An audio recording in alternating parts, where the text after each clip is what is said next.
Hi, welcome to another exciting episode of the Andre the Beast Creighton Show.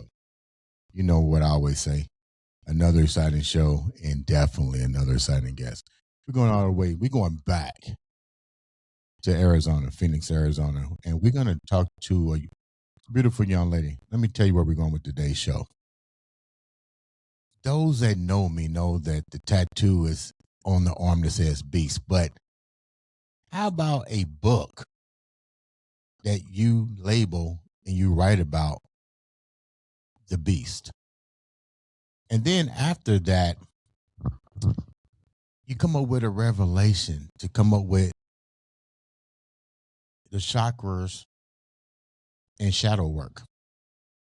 It almost sounds like my blueprint for success, so to speak, but it's not. And it's not my story. But today's episode, we're going to talk to a woman that this is her story. She was labeled a beast. She came out of that and transformed into something else and became definitely more than a beast. She changed that beast mindset. Let's welcome to the show, Miss Stefani Skilton, to the Thank show. you. It's so nice to be here today. I appreciate you. Before we get started, tell the viewers a little bit about who you are.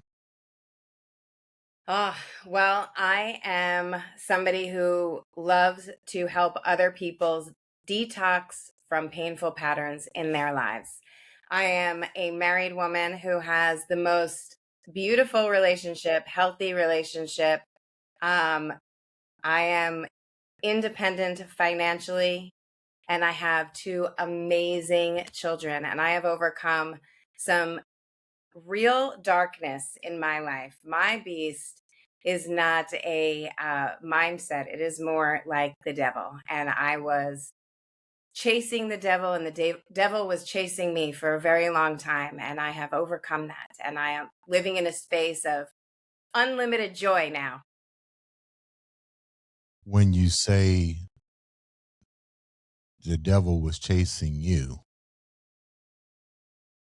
about what time frame was this? How old were you when this happened? What was some of the how did you come to the realization that the devil was chasing you? And how old were you when these things were taking place? That is a great question. I was 3 years old, actually. And I was having nightmares, and I was articulating these nightmares to my mother, and I was calling my nightmares the beast, and I was saying the beast is chasing me. And these nightmares were of a man standing in the forest, but he was engulfed in flames, and he was sending out his little fire demons towards me that would then turn into hellhounds. And I was having these dreams my entire life until I was 40 years old. I was having dreams of this man who was chasing me. And in my waking life, it turned into a fear status. I lived in a place of fear and anger constantly, and it caused me to make some really horrible decisions. You mentioned that you shared this with your mom. And Mhm. your mom and your dad or just your mom? My whole family knew that this was happening my entire life, and they were proactive. There were prayers said over my bed. My mother became a metaphysicist and taught me meditation at the very young age of 3. She taught me about going to the light and doing energy work and staying quiet and staying still and surrounding myself with protection from a very young age. But once the hormones kicked in, then the rebellion kicked in, and the beast got closer and closer, and that call was hard to ignore for a long time. Let me go back and we get into the hormones and the temptations and all that, but let's go back a minute. You mentioned prayer over you. So I take it that you're Catholic.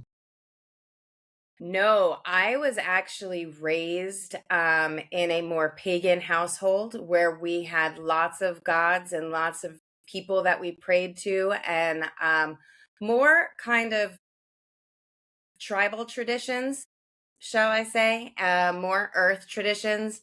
We had a lot of earth spirits that we prayed to.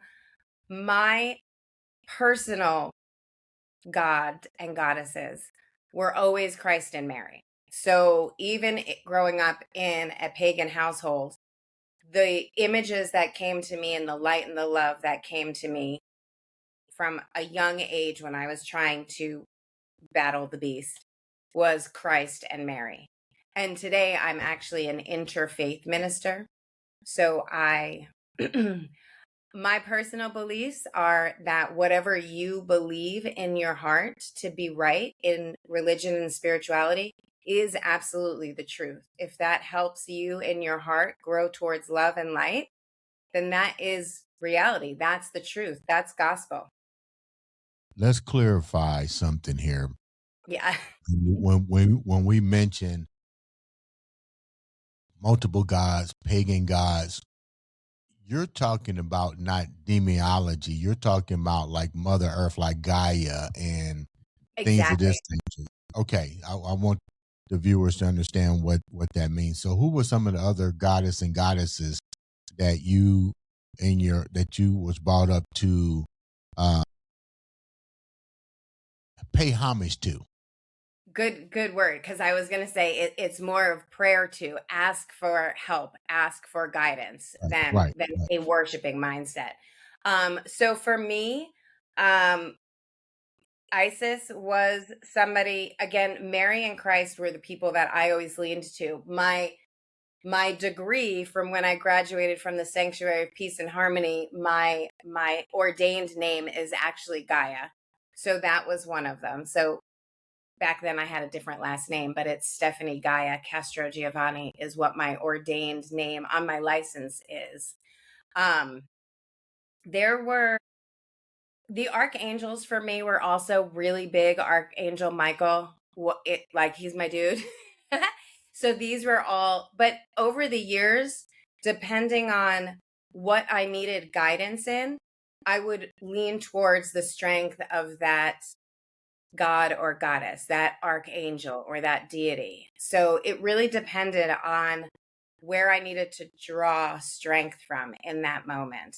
The Gaia has always been something that resides in my heart full time because to me, we live in her domain. We live here on her planet in her density. And so we have to respect her and then she'll respect us, if that makes sense.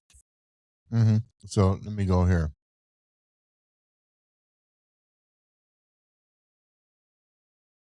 When the prayers were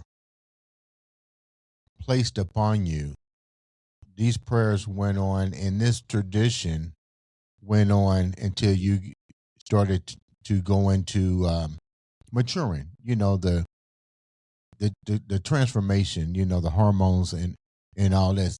Were there any thoughts about what was going on with you prior to going into your your rebellion years?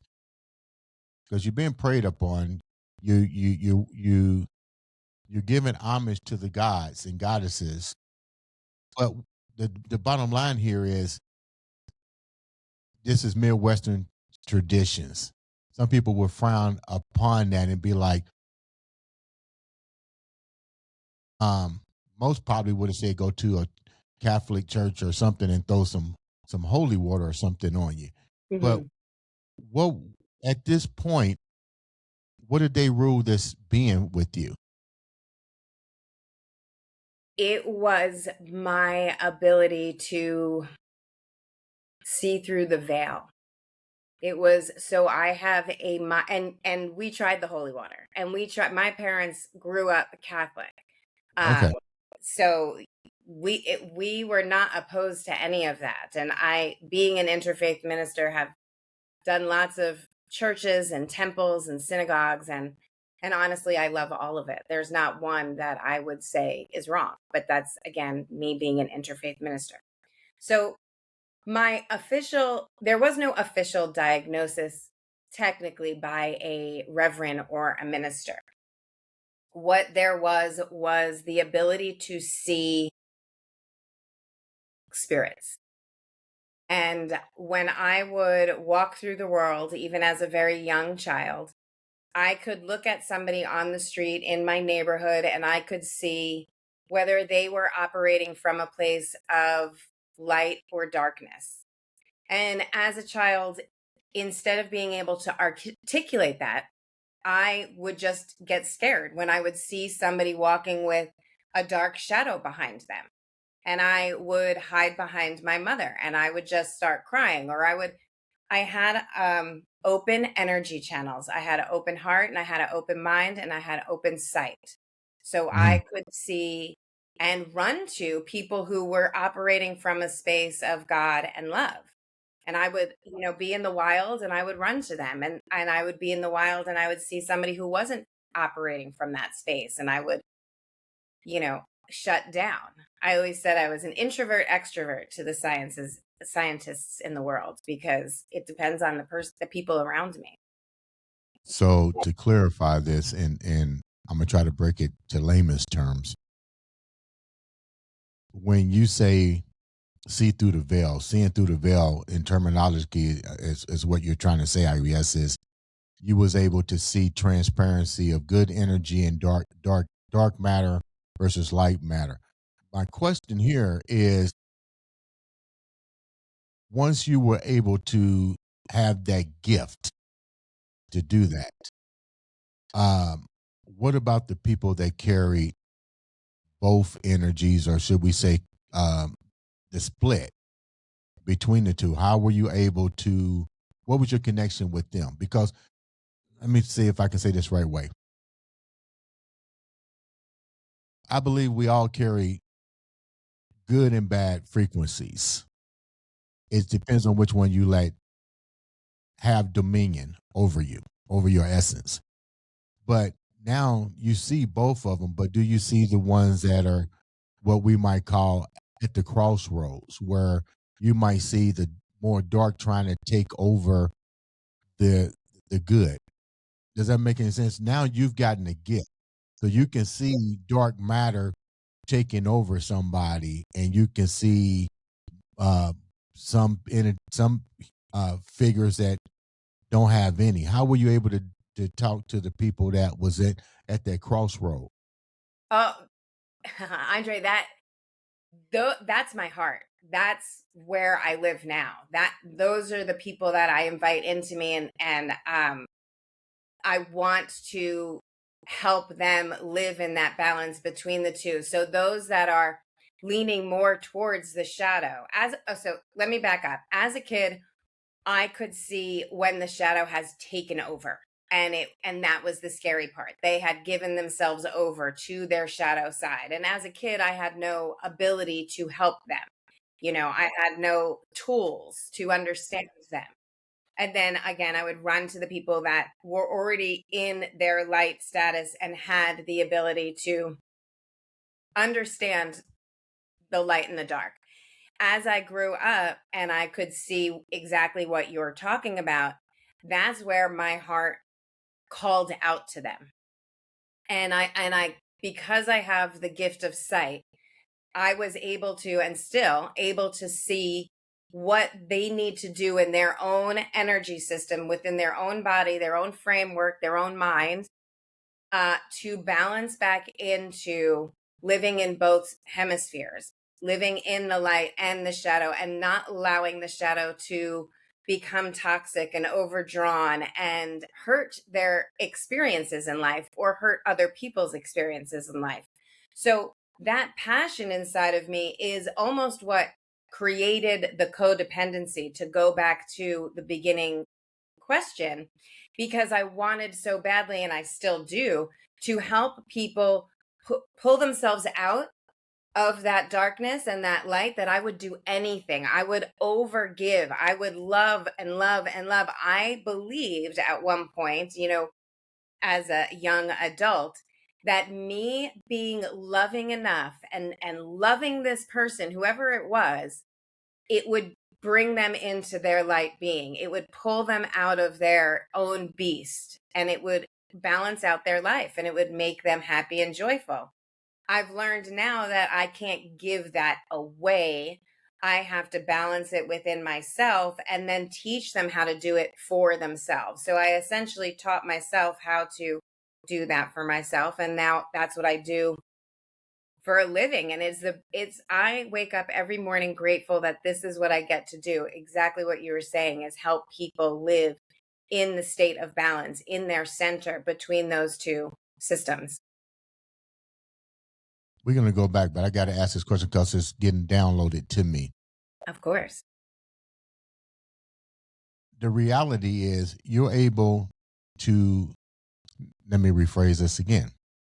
You have the gift to help people energetically create their heaven and hell on earth. Let me go deeper with this so this will make sense to the listeners here.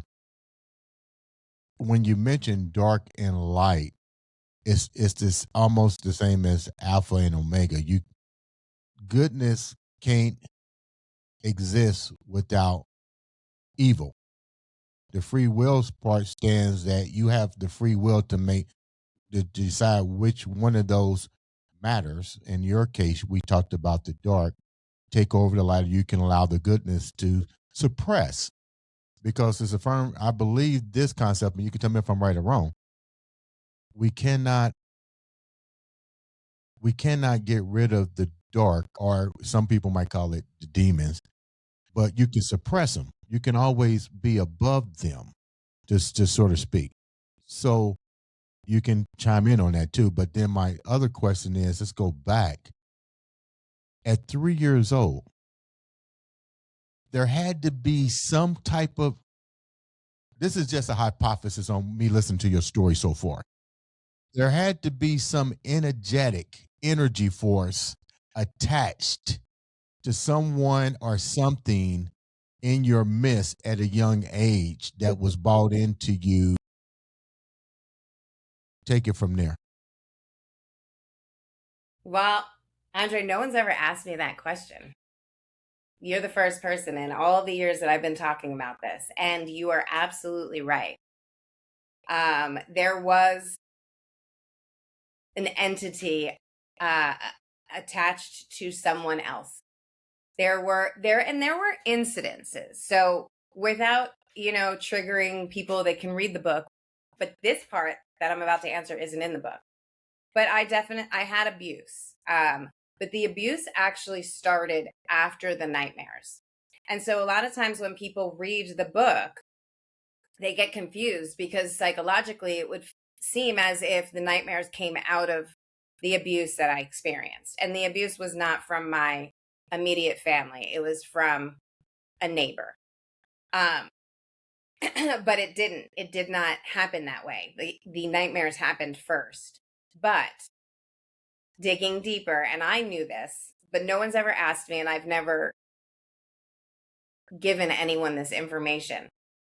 There was somebody very, very close to me who was dealing with their own demons. And now, if there's people who know me who are listening to this story, they're going to immediately think it was my father, and it was not my father. But who was dealing with their own demons.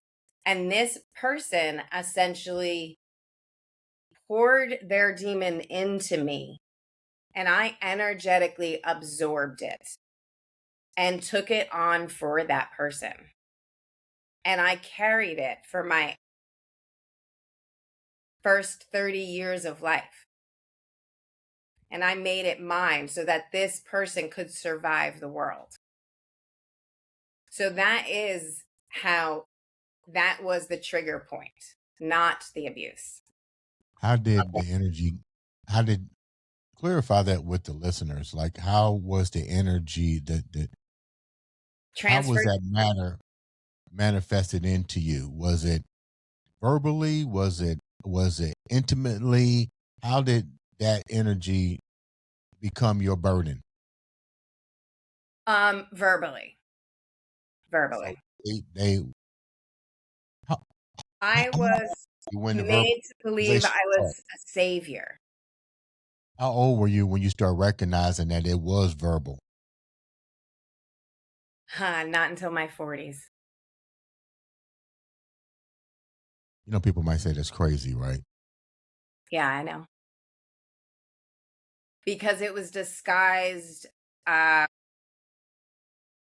it wasn't it was covert, let's say that. It wasn't overt. It wasn't a typical way of expressing or transferring darkness. It was disguised. So it was manipulation, but nobody understood at the time that it was manipulation. What were I'm going back. I'm getting the download here. So I'm gonna go back even deeper. Let's go back a little bit. Yeah. You went through rebellion stage. So you're still confused. This just didn't happen overnight. This was a process of energetic evolution for you.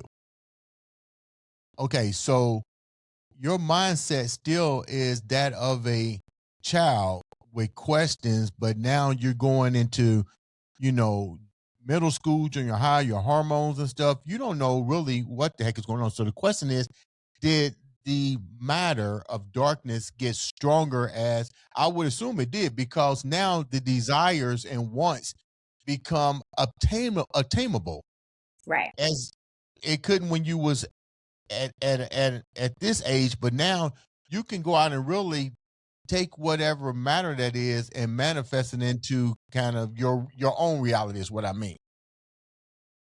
So for me, it manifested into a lot of anger and aggression. So I fought people. I wasn't, everything in my life was relationship oriented. I didn't have a problem with substances. I had a problem with relationships because I felt, uh, I could feel the manipulation, but I couldn't cognitively understand the manipulation. I could not understand what was happening in my brain until later in life when I had the information. But I could feel it. I could feel it on my skin, especially when you're super sensitive and going through those hormones. I could energetically feel everything. So I was constantly, it was like I was fighting for my life. And I would be fighting other people. I got kicked out of school at the age of 14 and had to go to Catholic school because I got into a physical altercation on a Saturday, but I got kicked out of school because of it. It wasn't even at school. I mean, that wasn't the first physical fight that I had gotten into. I was fighting all the time. I was fighting until I was married, honestly. When my first husband and I got together, one of our like moments before I know this is going to sound ridiculous, but he basically saved me in a bar because I was fighting a guy. But that was how it manifested in me. I was physically, either I was verbally fighting somebody or I was physically fighting somebody. I mean, most of my memories of childhood were anger and aggression. And it wasn't until I started really my healing after I turned 40 that other memories started to surface. And I like to tell people that, yeah, I actually went back and rewrote my history. And what I mean by that is I started to remember some good times. I started to remember laughs. I started to remember healthy connections that I had. But when I was living in the darkness and the beast, all I could remember was that anger and that aggression, and it was just recycling and resurfacing and happening over and over again. So basically you was able to the good vibration and the good memories was the superpower that you needed to suppress and eventually ward off the dark side, the demons, or the to rechange your beast mindset, the state of reality as you know it. Let's go deeper. I don't know what's going on today, but this is definitely one of them exciting episodes. So let's go a little bit deeper here. So my question here is, as you start to notice the shift with anger, because that was the superpower that the dark side gave you, or put upon you.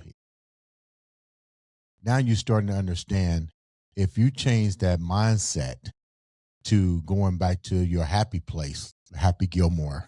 You go into your happy place, you start to feel different. You start to get that radiance. Do you realize that this is a superpower? Because I'm gonna take the viewers.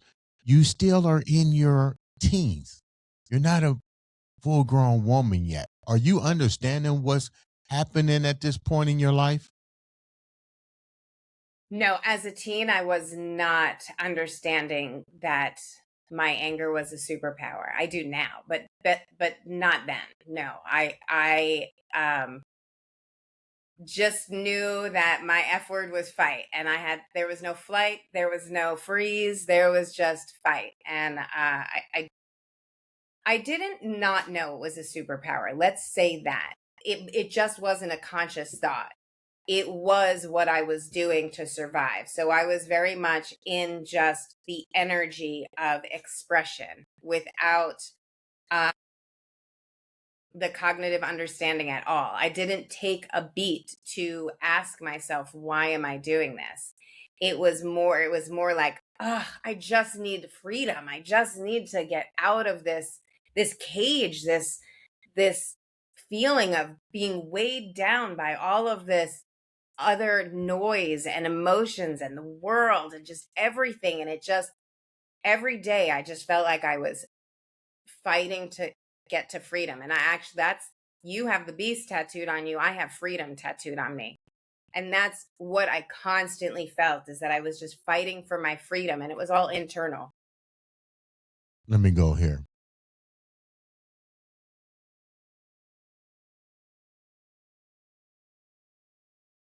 What did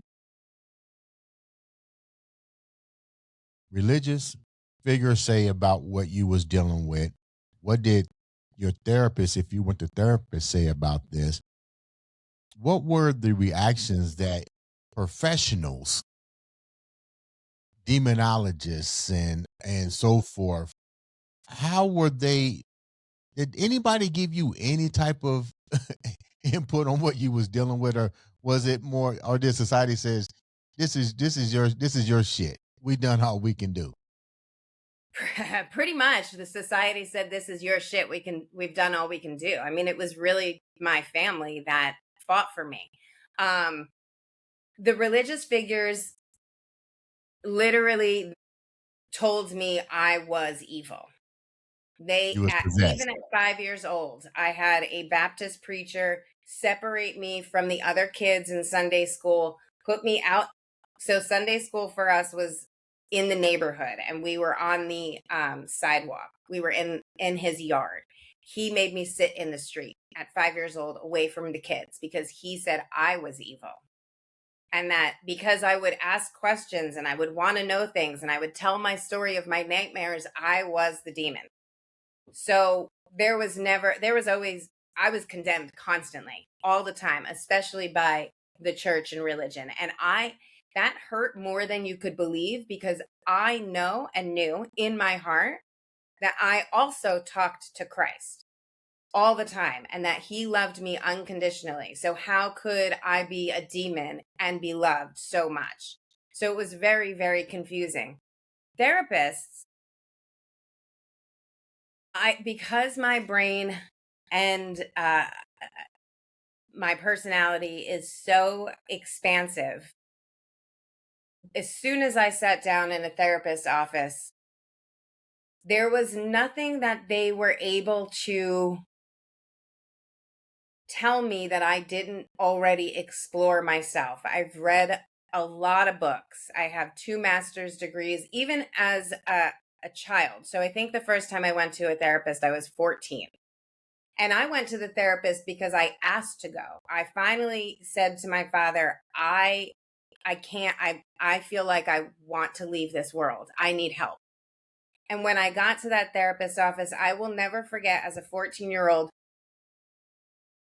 listening to this person tell me everything I already knew. And they wanted me to just go over everything I have already been through. And I went a couple of times, but it didn't last very long. And I said to the person the last time I went, I said, I know what's wrong with me. I know what is happening. I don't know what to do about it. And that was one of the things that made me become an interfaith minister. It made me have 2 master's degrees. One of the things, there's multiple things, but made me go on this journey of self-discovery and really an energy, because it was, for me, it was never about talking. It was never about the cognitive. I get that. I have a smart mind and a brain. It was about the action. What do I do? What's the next step? So I never found anyone growing up. And then even as an adult, in my early 40s, I did try therapy again. And it was the same. I was, at this point, I already had all of my degrees and I knew exactly what book she was talking from, literally. And I said to this woman, I said, I read that book also. You're not, you're not helping. And I'm not going to take pharmaceuticals, because that's not what's wrong with me either. I'm not going to suppress my life and my energy so that everyone else feels comfortable. Explain to the viewers, what is an interfaith minister or ministress? Because you're a female. Right. So I call myself Reverend.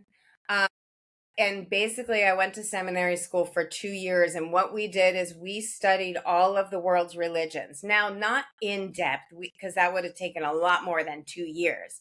But we definitely got a general understanding of all of the world's major religions and even a lot of the minor religions. And then we studied things like meditation and yoga and different modalities, prayer, even, to see the connections. That's what we were looking for as an interfaith minister in this seminary school, is what are the connections between humans and these belief systems, these energy systems, these thought systems. And so we discovered these commonalities between them. And as interfaith ministers, we embrace any denomination. So my church is called Primal Heart Sanctuary. And anyone who, even if you come from a Christian background and you live still in that Christian background, but you're looking for a space that maybe is a little bit different, we'll say. We don't have to put it in any, but just different. Or you want to connect with people who also come from a space of a different language when it comes to spirituality and your heart and religion. You want to just share those 2 languages and find those commonalities and sit with humans and create community. That's what being an interfaith church is. It's a community builder. Let's move forward with this. And let me say thank you so much for coming on the show and so willing and transparent with your story. Let's go here. When did you realize that this started to affect you as an adult? We went through the childhood, we went through your preteens and stuff. You still haven't gotten to the point where you recognize your superpowers.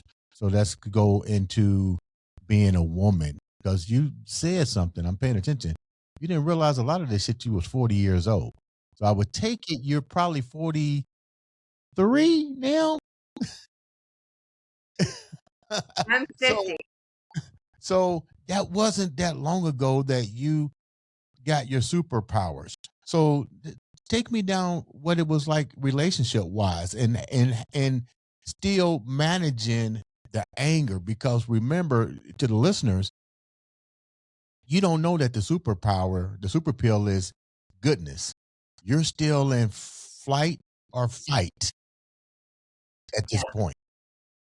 Yeah. So because it created, wanting to love the demons out of people, it created a codependency dynamic in me where I would attract uh men who were heavily in their darkness, and I would want to just engulf them in love and take care of them and do what I needed to do, or what I thought I needed to do, and give them all of me.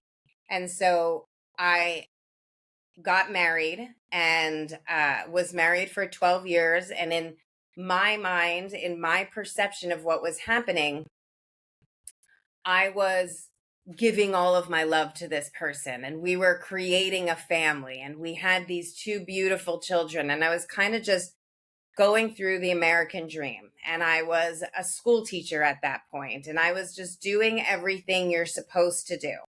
But it was in effort to set a stage of happiness in the way that I thought bringing happiness to this person's heart would do that, would create that.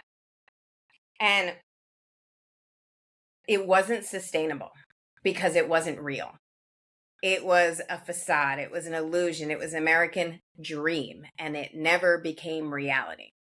And so the stage started to crumble, the illusion started to crumble. The man that I was married to never was happy. And how I got to understand my superpower is because in the beginning I did take it personally that I couldn't heal him, that he wasn't happy. And he was for the entirety of our marriage. And I found out after 12 years of being married, I found out in the weekend after Thanksgiving, and I was gone that Monday and basically never saw him again until a year ago, which is a decade later.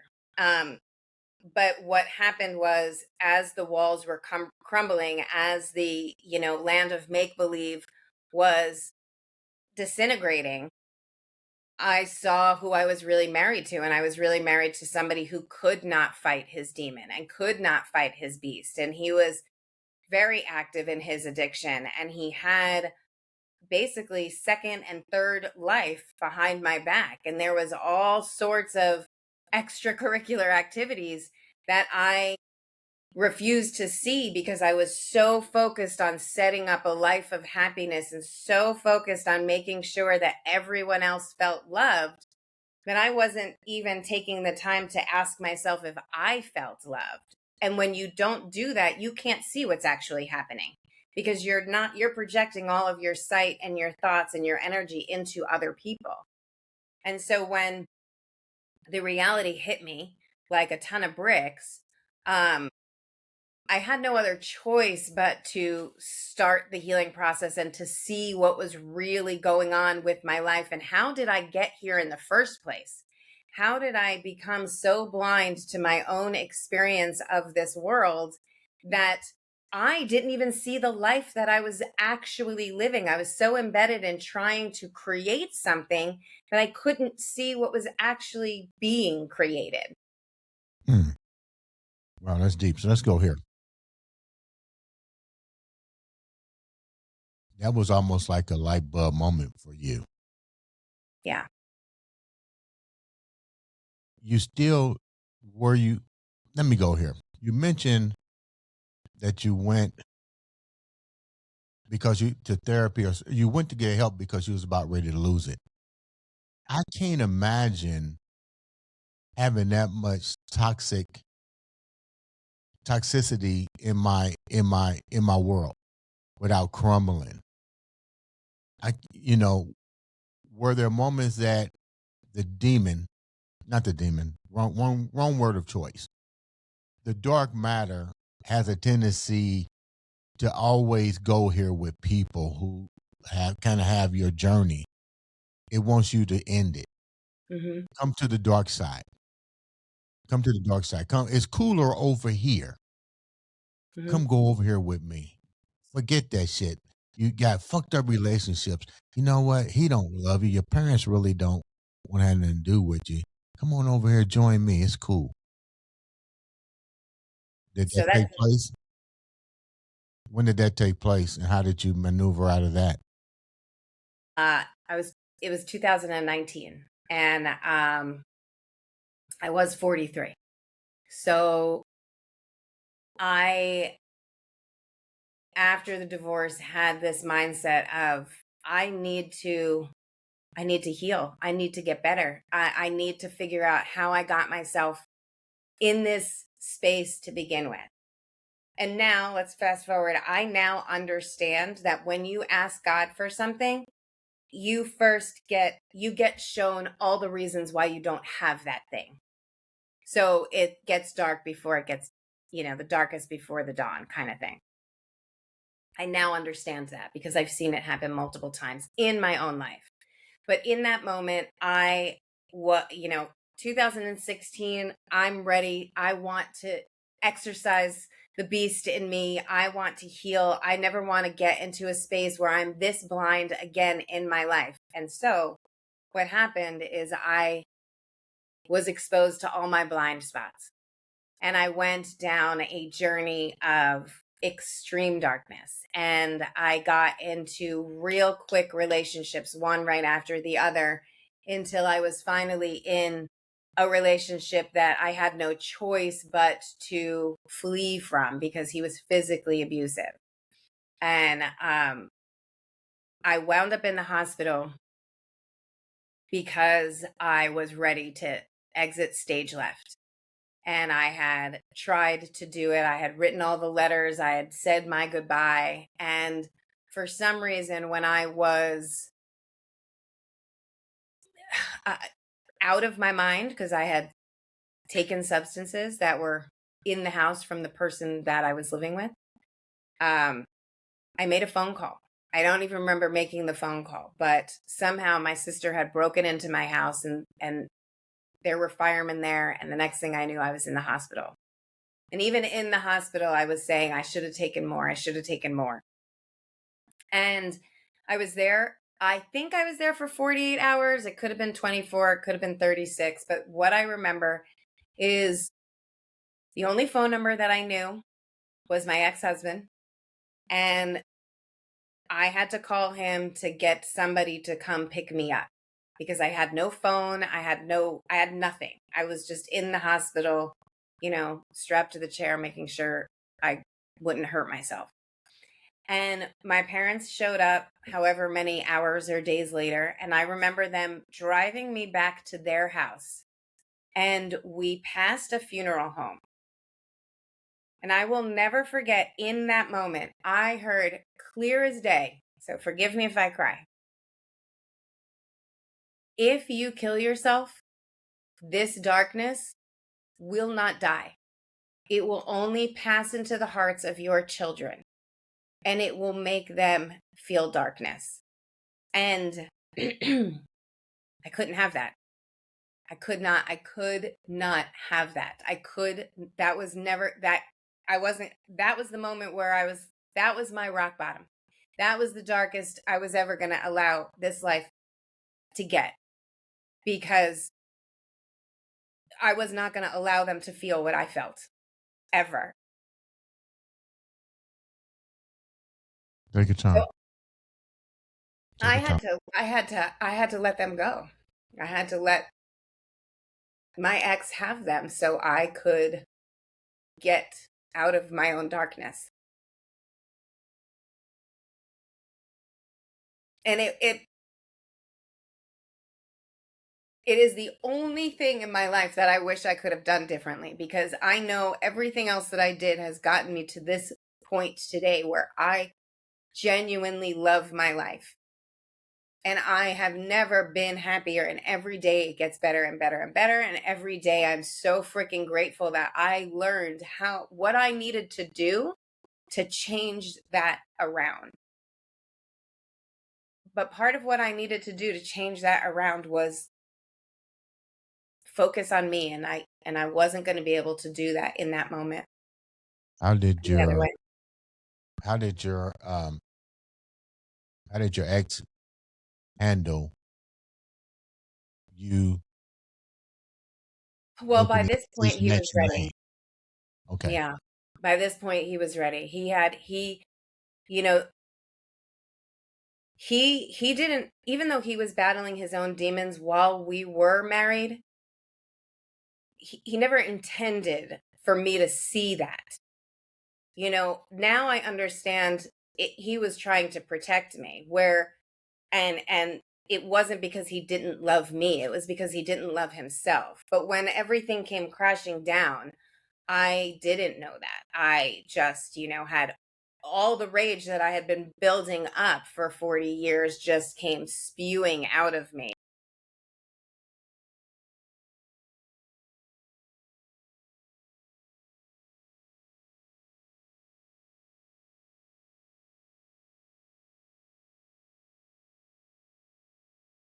stepped into his solitude, because for him, the worst thing that could have happened when we first got divorced was me saying you can't see the kids, and me getting a restraining order, and me getting, the authorities to say you cannot see your children unless it's supervised, because of the things he was doing. They were that bad.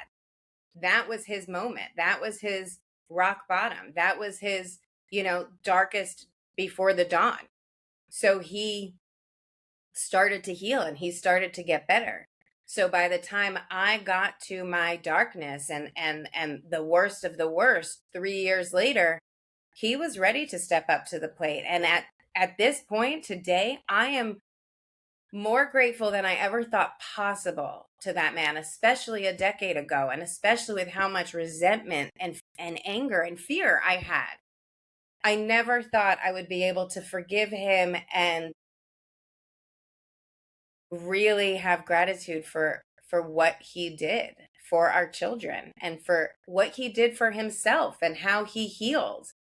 I was just so caught up in my own pain for so long that I knew somewhere logically he was doing great things and that he took responsibility, but I could not feel it until a year and a half ago, because the journey continues. It continues.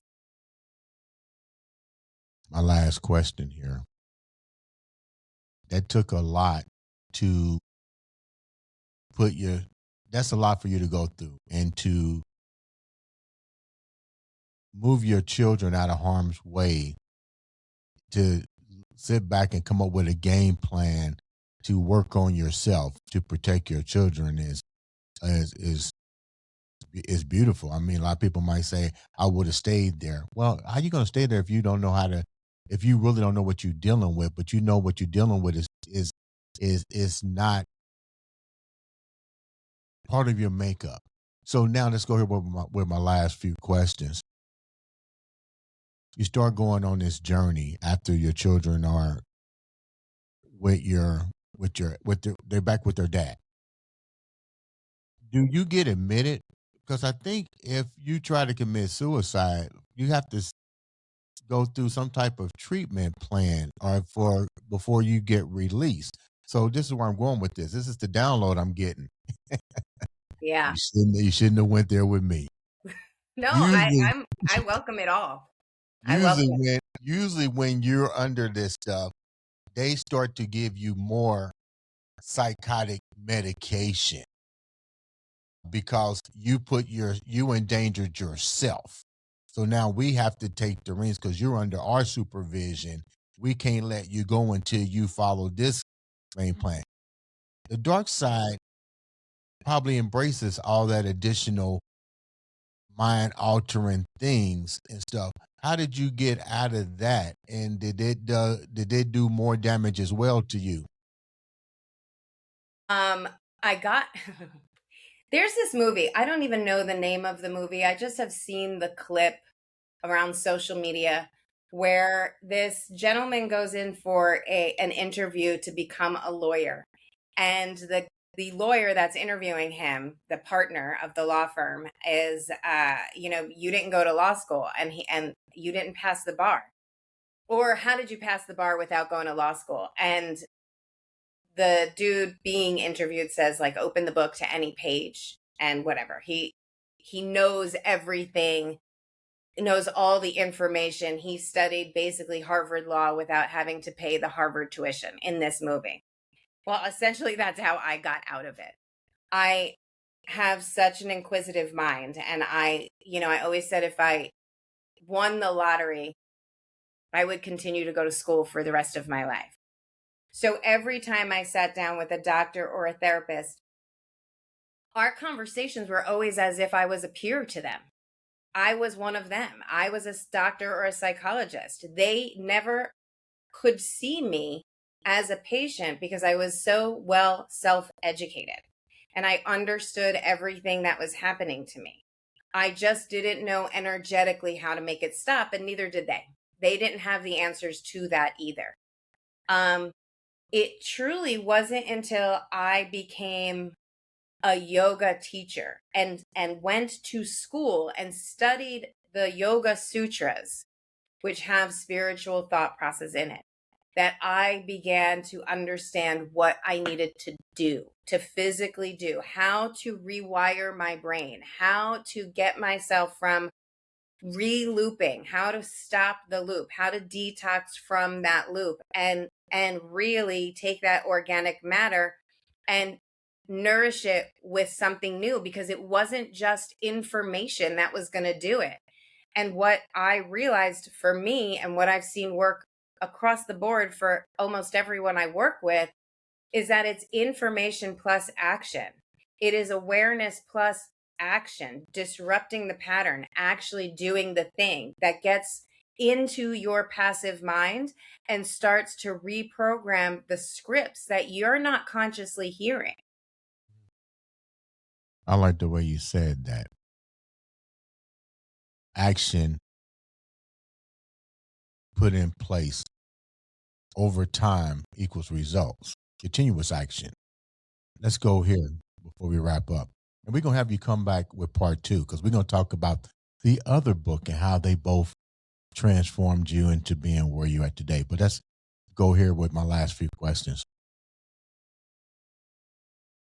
We hear this saying, when Jesus on the cross, Father, you have forsaken me, where are you, or something. I may not get the words right, but you get where I'm coming from. Yep, I grew up with footprints, the poem Footprints on my mother's bedroom door. I read it every single night. So, yes, I know exactly.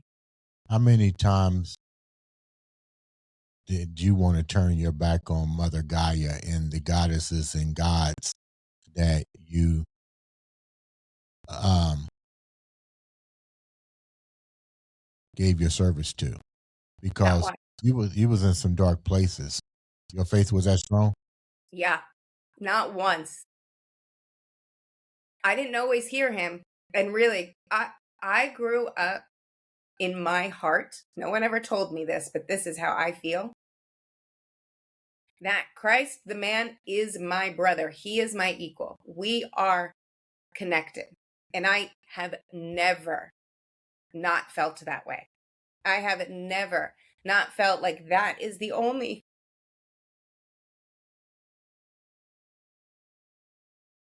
soul or spirit that fully, truly, deeply sees me and understands me and will carry me through anything. And My even in that last, moment, my darkest moment, I thought I was just going home to him. I'm coming home because I can't do this anymore. I got you. And I know this is hard. Once again, I appreciate this. This is definitely a story that people need to listen to, and not sit here and judge, but listen to the message that is that she went through. You're talking things that we all have, and this isn't about religion. This is about the universe and what exists within the universe. Dark matter and good matter. The alpha and omega. We all are connected, and we all possess this. We have to determine ourselves. She's giving you a blueprint, people. And the blueprint is how, when you start, let me go here. This is the downloads I'm getting now. When you're now teaching, and we're gonna go with part two later, and talk about the other book, the chakra and so forth. But let's just stick right here on this beast thing that you was dealing with. You now help people. When people come to you, it's usually the same transitional stories of their lives, because we're all connected. Everybody has the same type of traumas, or the same type of magnetic energy fields, good and positives. The thing here is, what should people recognize within themselves to say, I might need to really think about what she just said, and go deeper than going to the church, or deeper than going to a therapist. I need to start taking action within my own self and say, let me revisit my good space and my bad space. What am I dealing with? How do I get over? Yeah.